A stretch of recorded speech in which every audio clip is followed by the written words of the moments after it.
Traffic troubles is an understatement, Don. Details are very vague. Are you super excited? Yeah. They're so excited, they're speechless, but this crowd is not. Currently not only paying a mortgage for a home here that doesn't exist, they're also paying rent. There are no laws in place. Now the two are duking it out over who's in charge. I'm gonna walk you around here. This sort of thing doesn't just happen in pools. People were on Facebook, they were on Twitter, they were using social media to form search groups. Good evening, Greta. I just talked to the Haley police chief. Now, Roland, I know that you have a car out here in this parking lot. Just over here to my left is another canal that they're using to gather some of the water. How about I take this one, you get yours, and we go see who can beat each other. We're still gathering new information on this fire right now. This fire is now 100 acres. Seriously throw off even the most experienced shooter.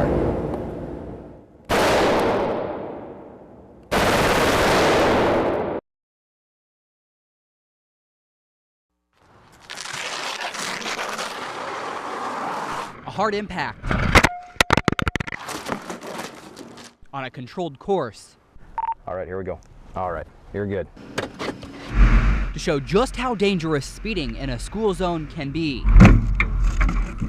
Children every year are struck in crosswalks and in school zones right here in Boise. Officer Kyle Wills is one of the many officers making sure children crossing streets on their way to and from school get to their destination safely. When we have interaction between a vehicle and any person, especially a child, serious and fatal injuries can and do occur.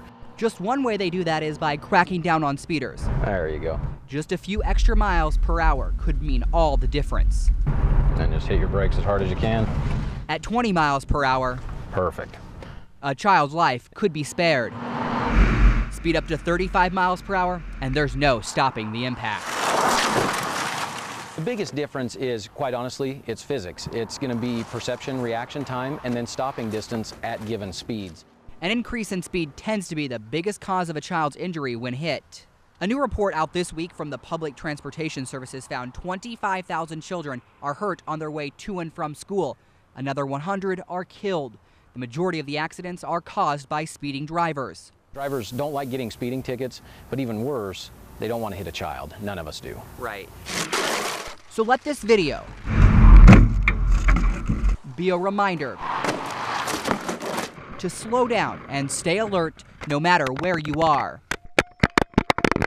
Chris Oswalt, today 6 on your side. No, we don't know much. What do we know? Yeah, details are very vague, but through numerous sources, I have been able to confirm that they have located Lucius Roby. The 21-year-old was last seen last Tuesday evening leaving his job at Cascade Raft and Kayak near Banks. He was headed to Missoula, where he is a student at the University of Montana. Roby told his co-workers he would make the drive over 2 days, stopping for one night to camp out, but he hasn't been seen or heard from since. Searchers have spent the last week and a half looking for him, leading to tonight's development. And Roland and Michelle, we do not know where he was found or his condition at this time. We have numerous people up in our newsroom making phone calls, and we'll be obviously updating you guys throughout this newscast with the latest information. Thanks, Chris. Hey, Roland and Michelle, this is the place to be. You can see how packed it is here in this. There is a sea of orange and blue. Fans have packed this. We've seen people come in bath towels, dressed in uniforms, and, just wearing their normal shirts. But maybe one of the youngest fans who is right here behind me, and you've got some excited fans over there. But one of the youngest fans, 6-month-old Nash, who is here. He's here to watch the game with his younger brothers. Guys, are you ready for the game here? Yeah. Are you super excited? Yeah. They're so excited, they're speechless, but this crowd is not speechless. They are chanting. They are having a really good time in here. If you're wanting to watch the game, it's going to be broadcast on some very large screens down here. You guys can come out. We're even giving away some of these foldable sunglasses, and multiple tasking here and try this out. And, here, my photographer's going to hold the mic. Now I'm cool, and I'm going to send it back to you. Okay, I want some of those. Bring them back for the game. Appreciate it. And Michelle, details have been unfolding all night for about the last hour and a half as we gather new information. Just about 5 minutes ago, I talked to the Boise County Sheriff's Dispatch, and they confirmed that Lucius Roby was found in Custer County, so northern Idaho, north of where he was last seen, leaving his business where he worked of Cascade Raft and Kayak. Now, on Facebook, there are a lot of posts. This page has been going crazy over the last half an hour. You can see the post here from Holly Hayes, who is his stepsister, confirming that he was found dead from a car accident. And underneath, you can see that there are numerous posts from people who are offering their condolences. There is, "May the strength of God and family bring comfort and peace at this tragic time." Another person says, "Thank you for letting us know. I feel badly for his family and friends, never giving up hope." Posts have been coming in all over the country on this, as far away as New York. Now, as I said, Lucius was last seen last Tuesday. He was 21 years old as he was leaving his employer. He was headed to Missoula, where he is a student at the University of Montana. He told his coworkers that he'd be driving for about 2 days, stopping for a night, but as he hasn't been seen or heard from until tonight, where we have now confirmed that he has been found in Custer County. Now, we are continuing to gather the latest information. Another reporter, Lauren Johnson, is in the newsroom making phone calls. We have other people gathering information using Facebook and social media. Roland and Michelle, we don't know where he was found, but we are working to try and gather that. And of course, we will bring you the latest information here in this newscast or tomorrow morning on Good Morning Idaho. Roland and Michelle. Fast thrills made famous by Hollywood movies like The Fast and the Furious aren't just taking place on Hollywood sets. It's just that adrenaline rush. It's a culture. It's a culture. Illegal street racers are getting their rush on rural roads throughout Ada County. It's tough to get away from. It's almost a drug. John, as we are calling him, is one of those racing for the rush and taking the risk of a thrill that could potentially kill. If I were to die driving my bike, I wouldn't die in a hospital bed. I wouldn't die of cancer. I would rather die doing that than die doing anything else. John isn't alone. The people have been coming out here for 3 generations. On any Friday or Saturday night, you'll find dozens, sometimes hundreds, gathered in a secluded part of the county looking to race. Some in cars, others on motorcycles. You know, throwing a wheelie down, that's the adrenaline. I mean, you're a fraction of an inch away from death right there. And if you can accomplish your goals and be that close to death and set it back down and be okay, it's a drug, man. Not everybody who comes out here to the drift spot is partaking in illegal street racing. Some of them are here from the camaraderie, others are here to just partake in drifting. What's not to love about going fast and getting sideways? The drifters, as they like to be called, say they aren't putting lives at risk. When we do go, though, we're not the drag racers, we're the drifters. If we do go drift, we have somebody watching for cars at all times, and when there is a car like about 2 miles out, we flash headlights or something at them, and they pull back to the side, wait for all the cars to go, wait for no traffic to go, and then we go back out. Risk or no risk, the Ada County Sheriff's Office is taking notice of the need for speed. Stark County, this time out of copy on an ATL for drag racers last seen at this time eastbound on State Street from the Emmett Highway Bridge. Sergeant Matt Clifford patrols the dark roads of the county looking for illegal street racing. We've seen scenes where there's 80 plus cars, and sometimes there's just a small group, and usually you can just snag a couple of them. We rode along with Sergeant Clifford on a Friday and a Saturday night late in June. We didn't find anyone actually street racing. The thrill is so quick, it can be hard to catch. When you see these guys drag racing, they're not set up there for hours. That's not how it works. It's hey, we're going to this spot, we're gonna do it. And they do it pretty quick, and then they move on to maybe another spot, or maybe they're done for the night. We did, however, find a group of drifters gathering near Micron. This is what I look forward to all week. I'm at work thinking, oh, I can't wait for Saturday night at Drift Spot. Sergeant Clifford didn't write any tickets on this night. No one was breaking any laws, but he did warn the group of thrill seekers of the risk. We understand that people do it, they really enjoy doing it, and they think it's really fun, and that's great. We're not out to squash people's fun, but when we see property damage and physical injury as a result of, an activity that's basically unorganized, then we need to step in and do something about it. 1 week later, the same scene, the same location. This time, we go undercover and catch both the drifters and racers in action. Not all of us are out there being the dummies. Clifford says the number of people street racing has gone down over the years, but it is still a problem, especially in the southern part of the county. It's not every weekend like it used to be, and I don't know what the reason is for that. I don't know if people didn't want to pay tickets or pay for broken cars anymore, but we get it a couple times a month, calls for it a couple of times a month. That doesn't mean it's not happening. We have seen a few crashes this year from people where it appears they've been racing their cars. It's a race rush that's not only putting participants at risk, but other people who are on the road. The roads, in the rural parts of Ada County are unpredictable. There's wildlife out there, there's rocks on the road, and if you have smaller cars with real high speeds, it doesn't take much to make it go sailing off the road.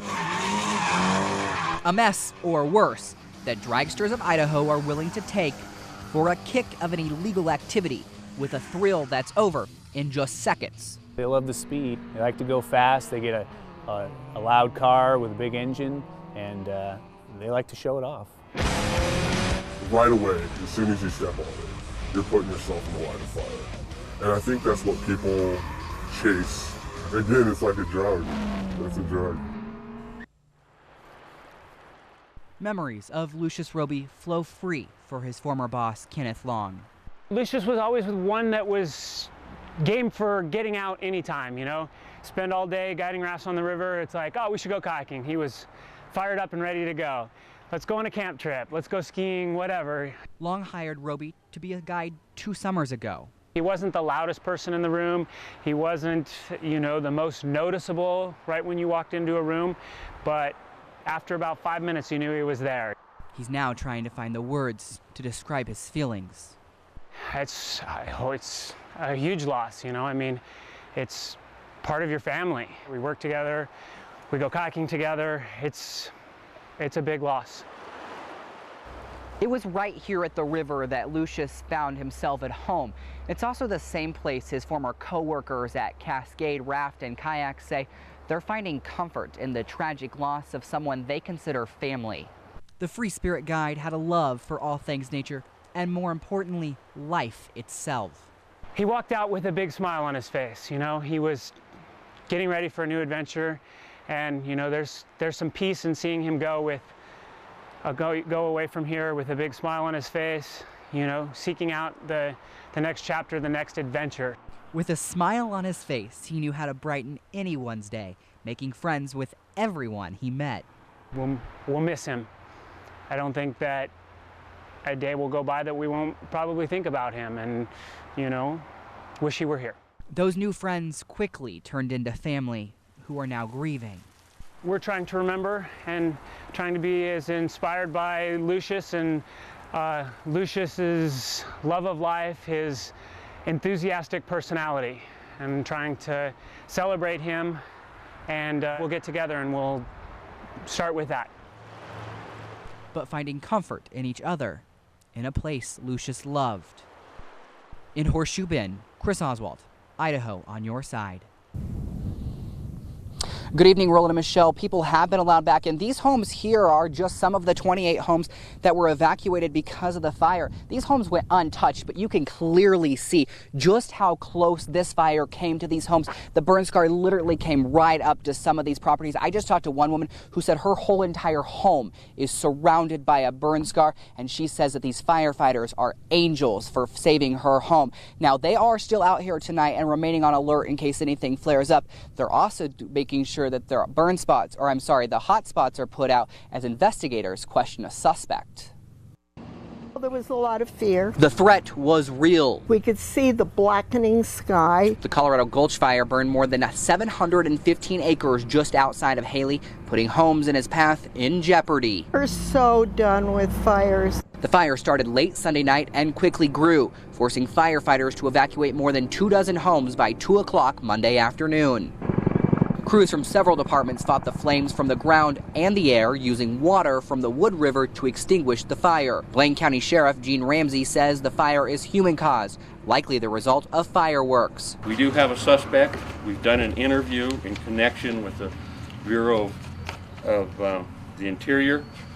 And so BLM, my officers, have got a confession from an 18-year-old, and we're still working that case. As police question their possible suspect, fire crews are keeping a close eye on the area and getting praise from locals. Thankful more damage wasn't done. We are so happy that the brave firefighters got out there. I saw 4 trucks going out when it was still daylight. I am so impressed that you're putting that fire down. Now back out here live, you can see members of the Wood River Valley Fire Department and the BLM still out here putting some of the making sure that the fire is out, controlling the hot spots, as I said earlier. Now, they're going to be out here throughout the evening to make sure that this fire does not flare back up. They say that the fire is under control, and again, people are being allowed back into their homes. Michelle.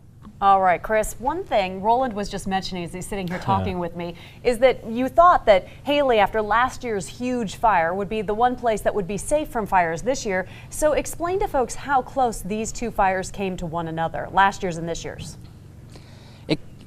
It came very close. I'm going to walk you around here, and just as you go across this road, you're going to see a green-looking fence here. That area of the mountain is where the fire burned last year. Some of these people that were evacuated this year were actually evacuated last year. They say that this is just like a deja vu all over again, something that they don't want to go through again. You heard in the story there, the woman says they're done with fires. No doubt. No doubt.